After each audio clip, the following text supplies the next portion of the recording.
December 14th, 1941. Wadi Tamet, Libya. 21:30 hours. The desert night smells of camel thorn and gun oil, cold enough to crack lips. Lieutenant Robert Blair Mayne crouches in sand that feels like broken glass under his knees, watching the glow of the German officer's mess 50 yards ahead. His Thompson submachine gun is frigid against his palms, the 50-round drum magazine weighing like a death sentence. Behind him, 5 men from L Detachment wait in silence, so complete they can hear their own heartbeats. Ahead, 29 Luftwaffe and Regia Aeronautica pilots eat schnitzel, drink beer, laugh about missions over Malta. They have no idea that 6 British commandos are watching them die. 6 men, 24 aircraft, 1 airfield defended by 200 German and Italian troops. The mathematics are insane, but they have something the enemy doesn't expect. Lieutenant Jock Lewes' improvised bombs, 1 pound of plastic explosive mixed with thermite that burns at 4,000 degrees, and David Stirling's theory that wind-sculpted sand dunes can hide an entire raiding party if they move slowly enough. The theory is untested. Stirling's first attempt in November, Operation Squatter, scattered 55 paratroopers across 50 miles of storm-lashed desert, killed 34 men, destroyed 0 aircraft. Tonight either validates the concept or buries it. The Germans don't know what's coming. Neither do the British. That's the only advantage Maine has. If they fail tonight, the SAS disbands, 60 trained commandos get reassigned to conventional infantry, and Rommel's Africa Corps keeps the air superiority that's bleeding the 8th Army white. If they succeed, they prove that small teams with initiative can achieve what bomber squadrons cannot: sustained destruction of enemy aircraft without risking a single pilot or plane. The strategic stakes are Egypt, Suez, the entire Mediterranean. Rommel needs these aircraft to scout British positions, strafe supply convoys, dominate the battlefield, destroy his planes on the ground, and his tanks advance blind. But the enemy's blind spot is bigger. German doctrine assumes rear areas are safe once the front moves past them. They defend airfields against air attack, not against ghosts walking through sand. If you're watching from anywhere in the world, this is the kind of story official histories bury. British innovation against impossible odds that change how wars are fought. Hit subscribe, because every week we uncover the battles where being outgunned didn't mean being outmatched, where 6 men with homemade bombs accomplished what entire air forces couldn't. Paddy Mayne is not supposed to be here. Born in Newtownards, Ireland in 1915, he played rugby for the British Lions. Trained as a solicitor, possessed an IQ that terrified his professors and a temper that terrified everyone else. Standing 6 feet 3 inches, built like a Celtic war god, he once knocked a commanding officer unconscious with a single punch for excluding him from a raid. Court-martial seemed certain until Lieutenant Colonel David Stirling intervened. Stirling, a tall Scots Guards officer with more ideas and discipline, had just convinced Middle East Command to authorize a radical experiment: L Detachment, Special Air Service Brigade, which didn't exist. The name was deception. There was no brigade, no air service, just 60 volunteers training to infiltrate enemy airfields using methods conventional doctrine said were suicide. Stirling needed men who understood that rules were suggestions. Mayne understood that perfectly. The tactical innovation was cultural as much as technical. British doctrine in 1941 emphasized mass. Divisions, regiments, battalions crashing together until one side broke. Stirling proposed inverting the pyramid. 5 men, 6, maybe 8 maximum. Small enough to be invisible, trained enough to be lethal, mobile enough to strike 300 miles behind lines and evaporate before reinforcements arrived. The concept violated every assumption about warfare, which is exactly why Stirling believed it would work. The Germans were expecting armies. He would send ghosts. But ghosts need weapons that don't exist. Standard explosives were too heavy, too unreliable in desert heat. Lieutenant Jock Lewes, Welsh Guards, Oxford graduate, perfectionist, spent 6 weeks experimenting until he created the Lewes bomb: 1 pound of Nobel 808 plastic explosive, a 1/4 pound of thermite, a splash of diesel oil to make it adhere, a 2-ounce gun cotton booster, a 30-second fuse. The mixture weighed 16 ounces. A single man could carry 20. The thermite burned hot enough to melt aluminum airframes and ignite fuel tanks. 1 bomb per aircraft, if you had time, silence, and luck. But no plan survives first contact with Luftwaffe sentries who shoot first and ask questions in German. The journey to Tamet took 3 days. The long-range desert group, New Zealanders who navigated by stars and knew every wadi in 1,000 miles of emptiness, drove Stirling's teams 200 miles south, then 180 miles west, threading between German patrol routes, moving only at night, sleeping under camouflage nets that made their trucks invisible to reconnaissance aircraft. They dropped 2 strike forces 20 miles from their targets on December 12th. Stirling would hit Surrey airfield with 12 men. Mayne would take Tamet with 6.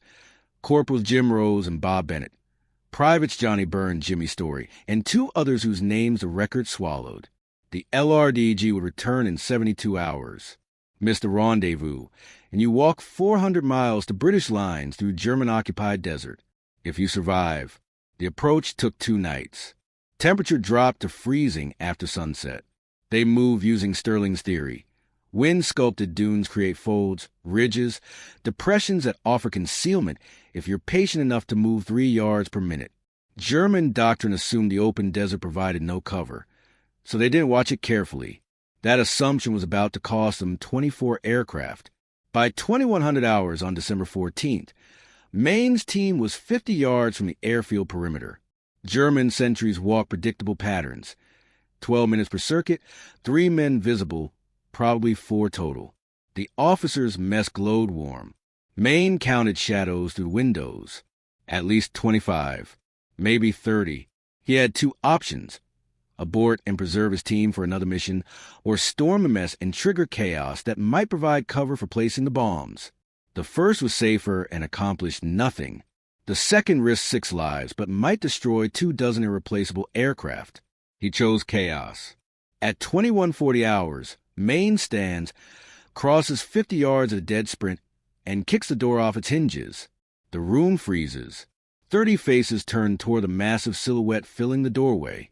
The Thompson begins firing before their hands reach holsters. 50 rounds in 4 seconds at 700 rounds per minute. The physics are immediate and grotesque. Men scream in Italian and German. Mayne doesn't aim at faces, doesn't differentiate rank or nationality, just empties a drum and runs back into darkness while behind him survivors shout contradictions. British commandos, no. Partisans, no. How many? Where get lights, get guns, get help. For 35 minutes, Tamet airfield fires at itself. Searchlights sweep empty sand. Sentries shoot at movement that's only wind. 3 Germans wound each other in crossfire. The base commander tries to impose order, but can't answer the question everyone's asking. How many attackers? A platoon? A company? The truth, 6 men, is too absurd to speak aloud. At 22:45, Mayne and his team creep back to the airfield perimeter, where 24 aircraft sit parked in neat rows. Messerschmitt Bf 109 fighters. Italian Fiat CR.42 biplanes. Junkers Ju 87 Stukas. The commandos split into pairs. 2 minutes per aircraft. Place the bomb on the fuel tank access panel, where the Lewes mixture will stick to bare metal. Insert the number 27 detonator. Crimp the safety fuse. Move to the next. No talking. Hand signals only. The bombs gleam dull silver in moonlight, small enough to hold in one palm, powerful enough to gut a warplane. The Lewes bomb worked through elegant simplicity. Plastic explosive provided blast force, enough to rupture fuel tanks and shatter engine blocks.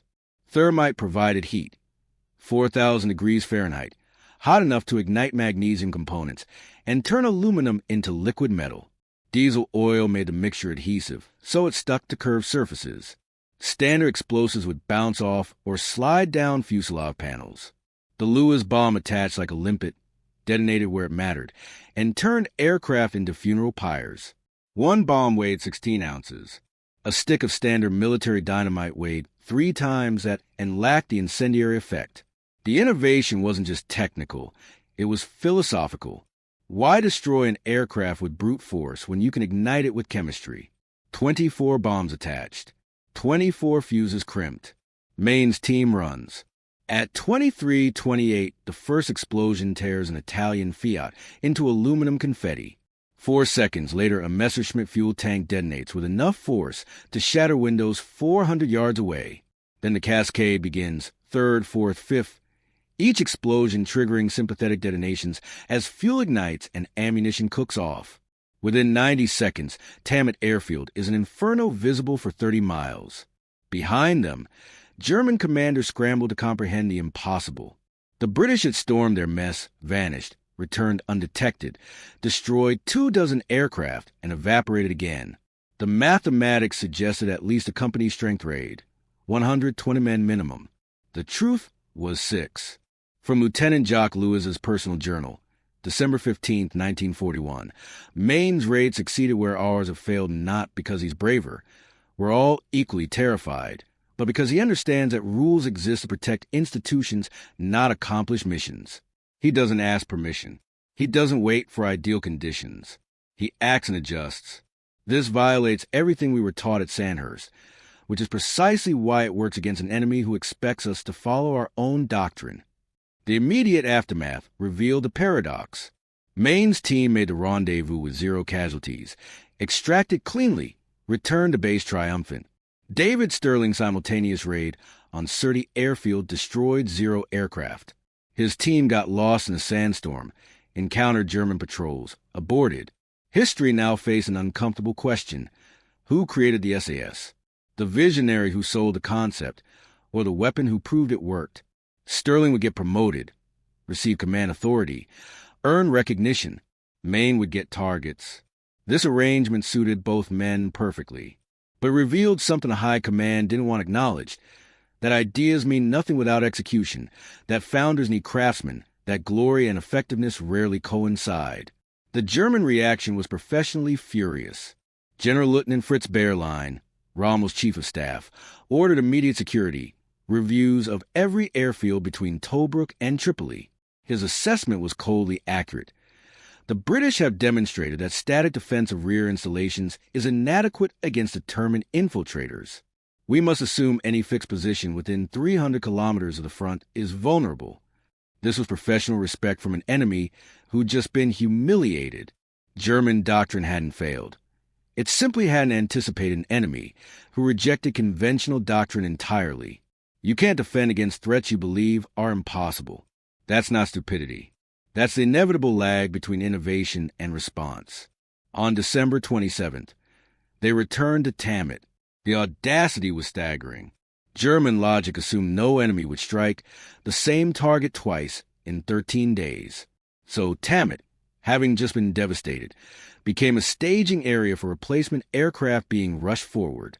Intelligence reports confirmed 40 planes parked there. Mayne led his team, again transported by LRDG trucks through 200 miles of darkness, back to the same airfield, using the same approach routes, targeting the same infrastructure. Corporal Jimmy Story placed 12 bombs. Private Johnny Byrne placed 15. Mayne placed the rest. 27 aircraft destroyed. 3 fuel dumps ignited. 2 spare parts trailers incinerated. 1 German sentry killed when he stumbled onto Byrne placing a bomb. Byrne's knife struck before the man could shout. The psychological impact exceeded material losses. If the British could hit anywhere, twice, with impunity, then nowhere was safe. By January 1942, German airfield security had evolved. More sentries per aircraft, more searchlights, more patrols with dogs. Approaching required killing guards silently before placing bombs. Mayne never discussed his transition from saboteur to assassin, but his actions at Fuka Airfield on July 9, 1942, are documented. He personally killed 17 sentries with a Fairburn Sykes fighting knife, moving through darkness like something from Nightmare, opening throats before they could scream, dragging bodies into shadows, continuing the circuit. When his commanding officer asked how the raid went, Mayne replied, "A bit trickier tonight.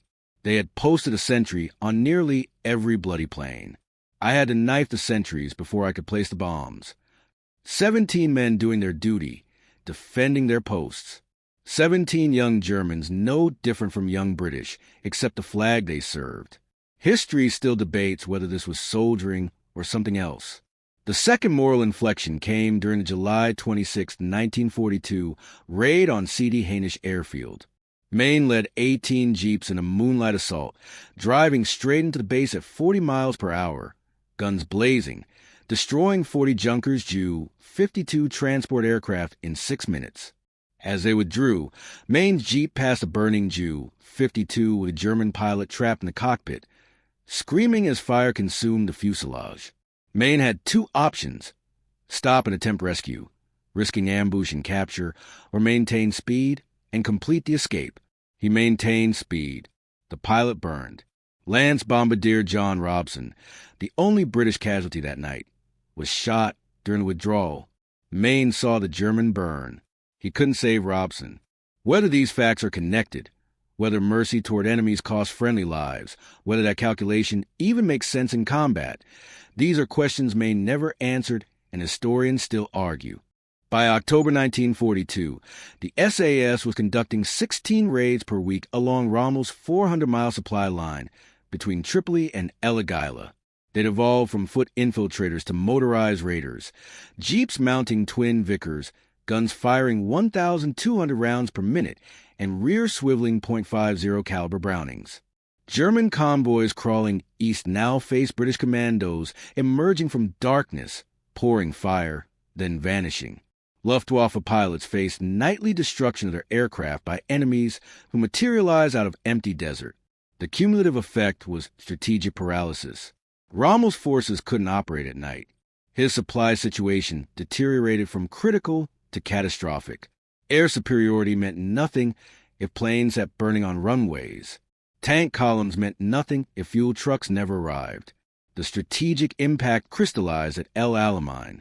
Montgomery's October 1942 offensive succeeded partly because Rommel fought with degraded logistics, reduced air cover, and shattered morale in rear echelons.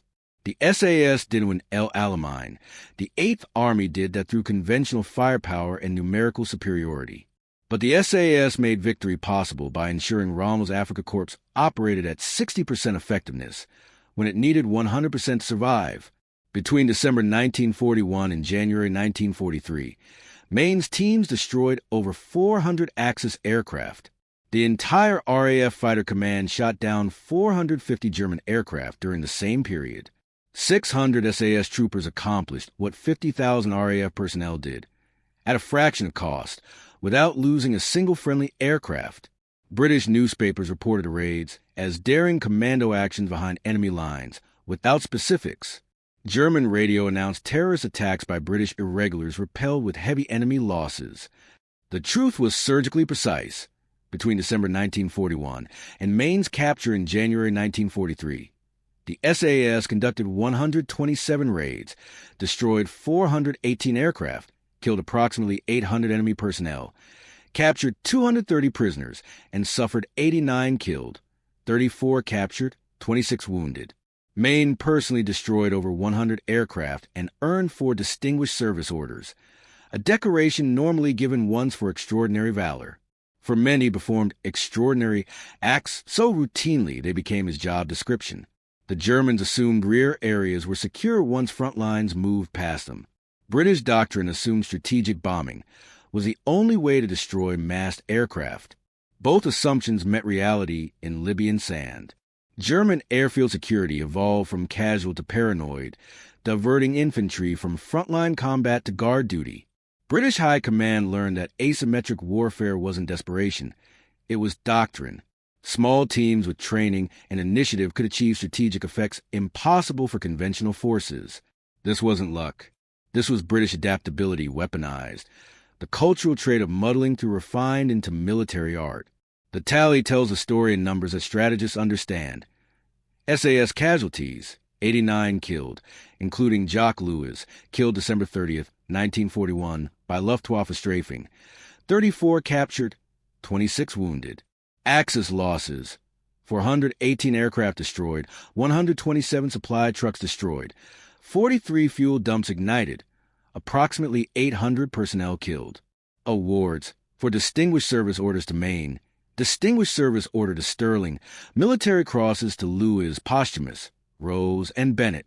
Strategic result: Rommel's air superiority degraded by 30% between December 1941 and October 1942, contributing directly to 8th Army victory at El Alamein and subsequent Axis collapse in North Africa. Rommel's Africa Corps never recovered the initiative after El Alamein, partly because SAS raids forced constant resource diversion to rear security. Luftwaffe squadrons that should have supported frontline operations instead flew defensive patrols over airfields. Infantry companies that should have reinforced Rommel's positions instead guarded fuel dumps. The cumulative effect was strategic bleeding that conventional warfare couldn't achieve without massive casualties.